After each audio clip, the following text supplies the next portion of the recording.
This is the proposal to regulate loot boxes by Michael Shields, Brian DeWolf, Glenn Gaddis, and David Vinay. So who are we? I'm Michael Shields. I'm a computer science major as well as an avid gamer. I'm David Vinay, an electrical engineering student and longtime game enthusiast. I'm Brian DeWolf, a sociology senior with a passion for gaming. I'm Glenn Gaddis, a mechanical engineering student and a longtime gamer. So the purpose of this report is to focus on the expanding market found in microtransactions that has led video games to explore questionable and predatory business practices. These practices include targeting of children, people with gambling problems, and it's become a very serious issue for our society. Such an environment has indicated that regulation is now necessary in order to curb such behavior. Our group has created 4 solutions. The first is inclusion of loot boxes on Michigan's current gaming bill, legislative action to reclassify purchasing loot boxes as a form of gambling, require odds to be disclosed on loot box purchases to protect legal age gamblers, adapt a framework to further protect consumers as well as to keep minors away from the loot box gambling through practices such as implementing geolocation as well as require age verification. Now we'll go through a quick presentation breakdown about how things will proceed from here. First, we'll be going into the problem with loot boxes and what it can mean for society. Then the necessary precedents for it, the solution, and finally our plan.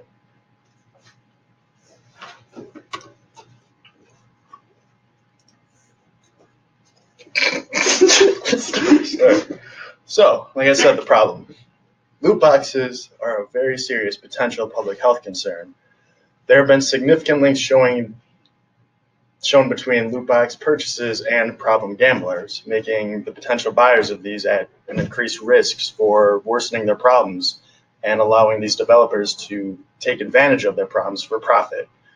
Children are particularly susceptible to issues arising from loot box gambling. They're at a very developmental stage in their lives, and conditioning to being gamblers as adults is very easy for these developers to do. With an estimated 91% of American youths playing video games, it's a large market for developers to take a hold of.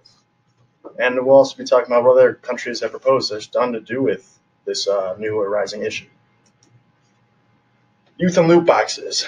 Research done by the Victorian Responsibility Gambling Foundation, or the VRGF, of Australia concluded children are more vulnerable to being conditioned to being future gamblers because they are still developing cognitively as well as learning impulse control.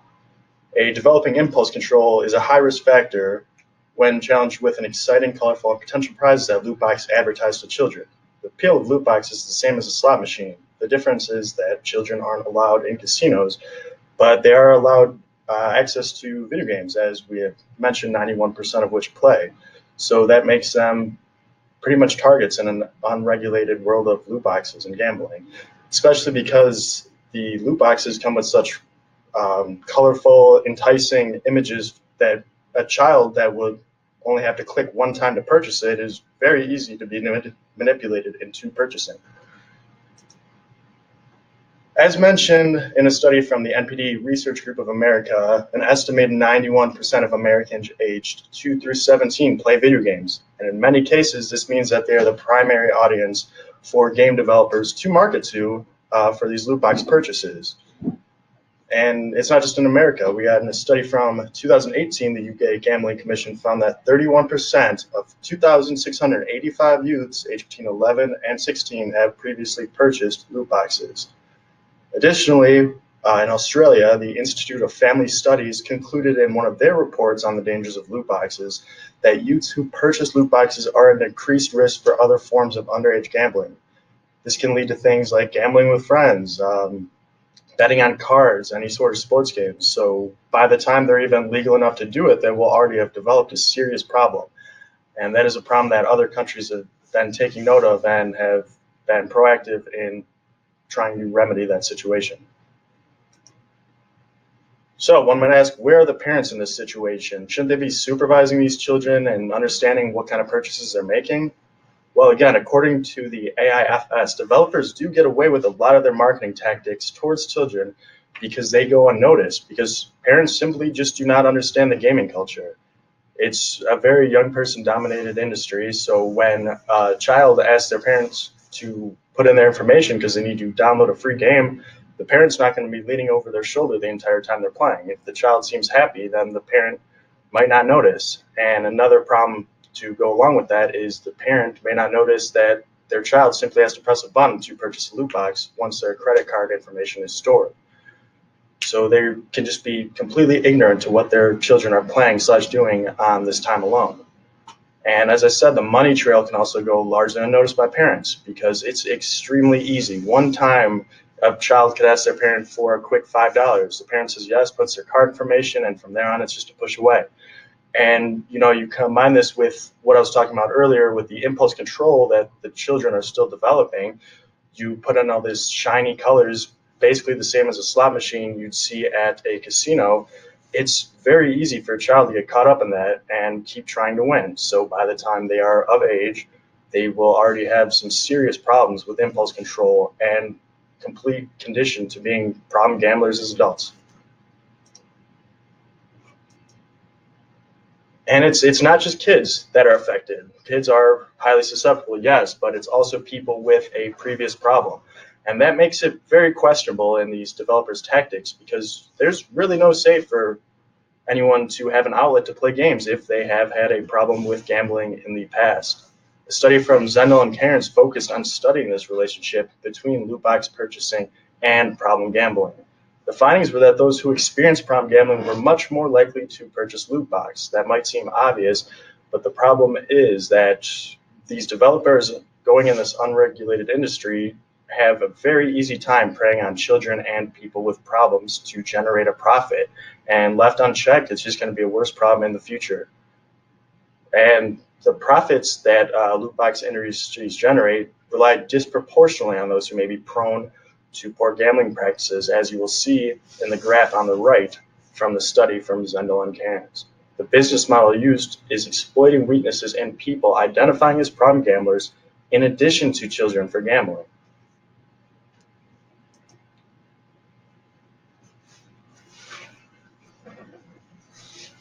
Now we'll discuss the precedents currently going on in the gaming community.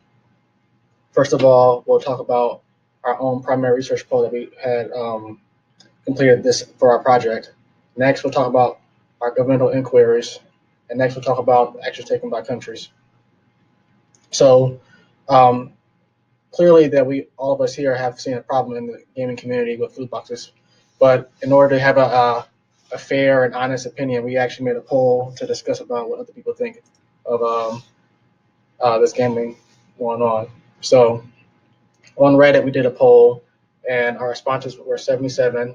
And from here, you can see the different age gaps that we have from 12 and younger to 45, the amount of people that actually play games that actually took our poll. So you can see that there are a lot of people from ages 25 to 34, 18 to 24, and fewer are younger than 12 and older than 45.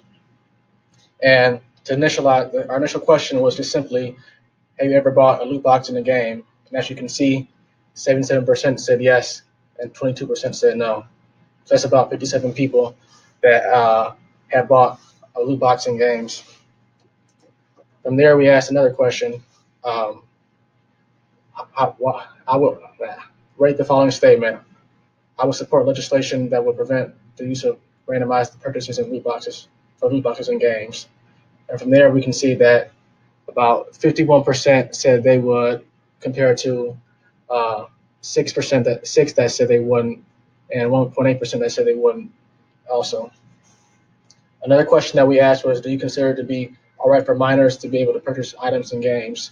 From our poll, from 56 people, we have 89% saying that no, it's not okay, and 10% saying that it is okay. So it's not just our opinion that loot boxes are bad, it's also the gamers' opinion that say loot boxes are bad. And this has been a problem growing over the past few years. There was an article done in 2014 by Kotaku where a 14-year-old child actually used his grandparents' credit card to spend $50,000 on in-app purchases for games because he didn't understand that he was using real world money, and his bill racked up to be $50,000 for his parents, which is unfair because that's just the game making it easy to buy loot boxes, making it really attractive for the kids that they just pressed it like any kid would. They didn't know any better. So what's being done about this? Our government is having problems with this right now.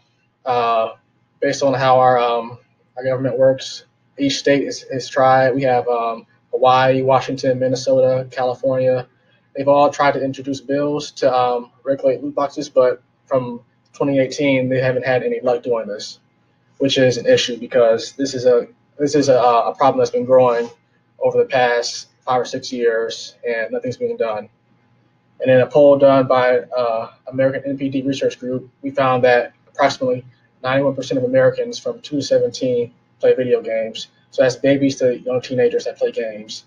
And in these games, you have the option, a bright, colorful button that says, buy more of this, buy more of that to get something that they don't need. And it's actually ruining them, becoming gambling addicts at a young age, and that's not good. So what else is being done around the world? In the UK, it was mentioned earlier, a poll of 2,685 kids from 11 to 16. 31% of those kids were surveyed and said that they opened loot boxes in the game before. 3% claimed to have a better bet in the game, and 59% of those youth surveyed believe gambling is dangerous. In Denmark, the Danish Gambling Authority began regulating loot boxes under Danish Gambling Act, effectively limiting the reach of developers and setting strict guidelines for acceptable practices. France, Germany, the United Kingdom, China, and New Zealand are either regulating or investigating loot boxes in accordance with gambling law or as public health concern. Because it is a health concern. Having kids become addicted to gambling is very, very bad. Just the mental destruction that's going on in their minds to want constant gratification just to be able to buy whatever they want immediately it's dangerous, and it can lead to worse problems later on in life. In China, they actually are making games display the percentage of what you can get before you buy something, so that you can have more information as a user to be able to decide if you want to buy anything in game. And in Australia, they're making it illegal for anybody under the age of 18 to purchase loot boxes in games because they believe it's just as bad as buying cigarettes here in America. Next, we'll have David. So let's talk about our solution. We have a couple points that we think would be valuable for this situation in Michigan. First would be the reclassification of loot boxes as gambling.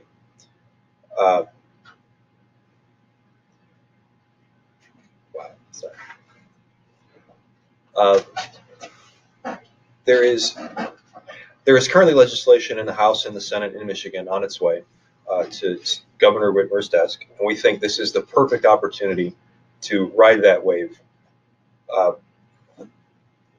Sorry, guys.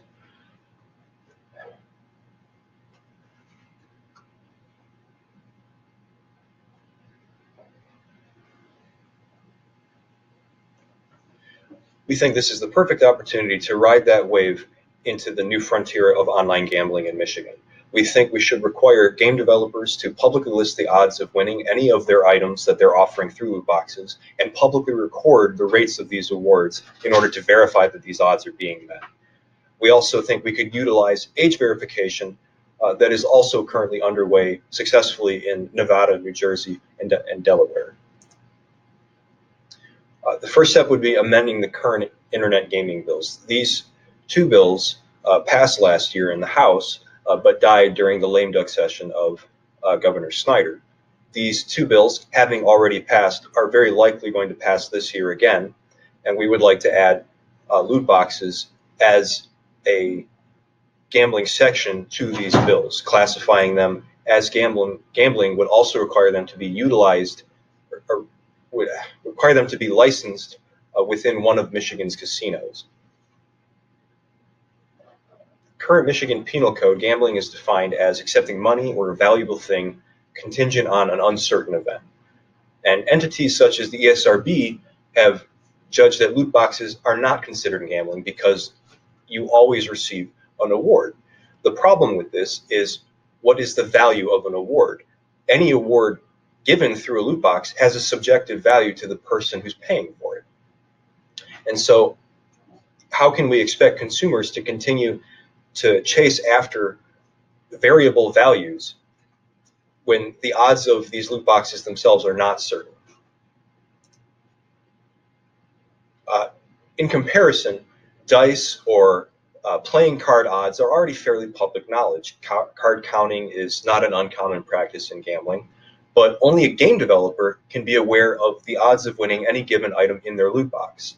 So game developers should be required to fully disclose the odds of any given item in any loot box that they are selling. Public records of these awarded items should also be kept by the seller, whichever game developer is selling them, in order to verify that these odds are in fact accurate. We also recommend utilizing successful age verification and geolocation techniques already underway in Nevada, New Jersey, and Delaware. In New Jersey, you're required to submit a license photo ID as well as pay stubs to verify your age. Companies such as GeoComply have already been rated very highly and are licensed in these 3 states as well for verifying that you are in the jurisdiction of the state that you say you are in when you attempt to gamble or use any other gambling type game. So now that we have gone over the solutions, we need to set forth a plan of action, something that will allow us to work towards accomplishing these solutions. So we're going to start with, an awareness campaign, something to inform the public and the legislator of the problems that are associated with loot boxes. We are then going to talk about conducting further opinion polls, as well as reaching out to some advocacy groups that may be able to help us, reaching out to the regulatory committee itself, and finally instituting regulation for these practices. So let's get started. So we have an awareness campaign that we would plan on doing.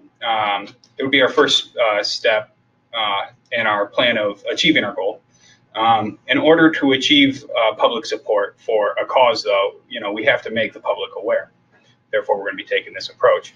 And according to our primary research, 77% of respondents were not only aware of loot box purchases, but they have also purchased them on their own.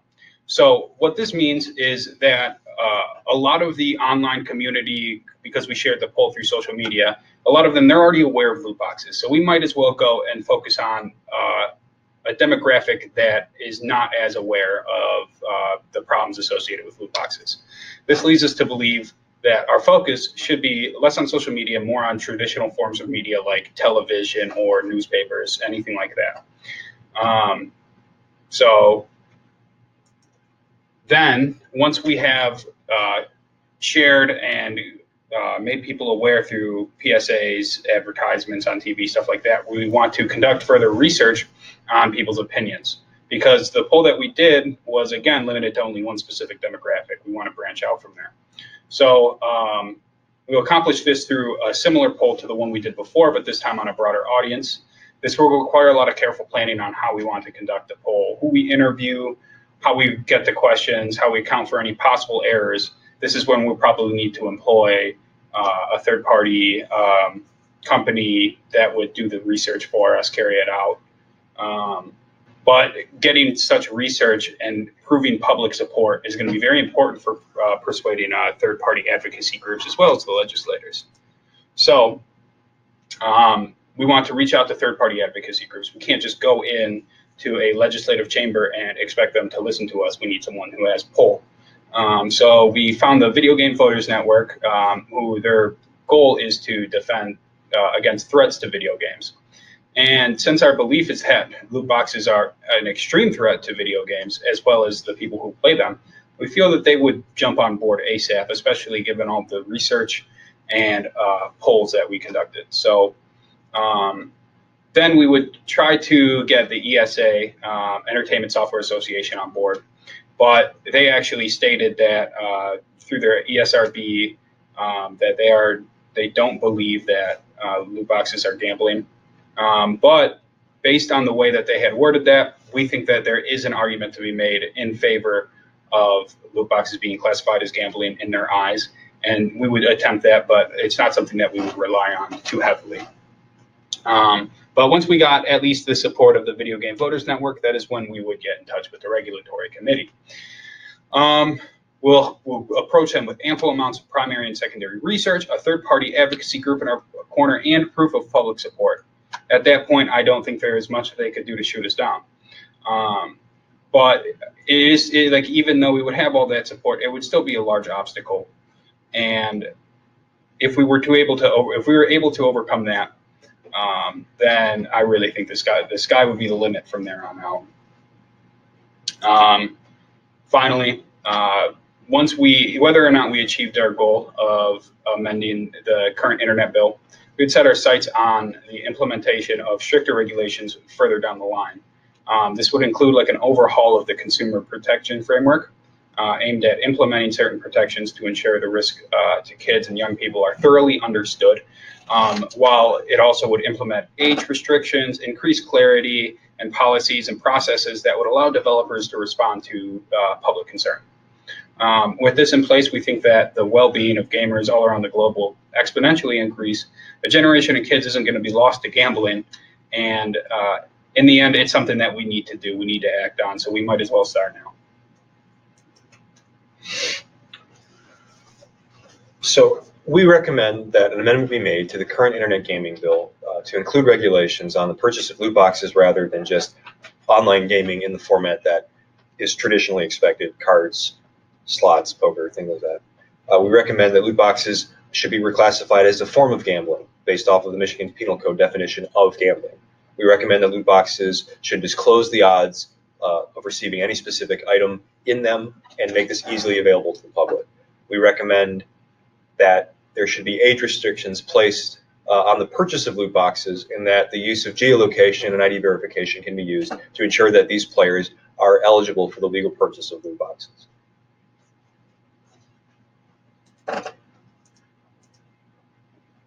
All right, and in summary, we have talked about the problems associated with loot box, and we have talked about the regulations enacted in other countries, as well as the public support for regulation of loot boxes. And in addition, we have talked about the solution we view as imperative to the protection of our consumers. And finally, we laid out a plan of action for achieving our set goal. But the next step is action. We must rise up and fight against the manipulation of gamers and children together. If we do not, the consequences are clear, and the damage will be felt by an entire generation of kids who will be exposed to gambling at a very young age. Thank you for your time. And here's some works cited. There's some more works cited. Thank you for your time.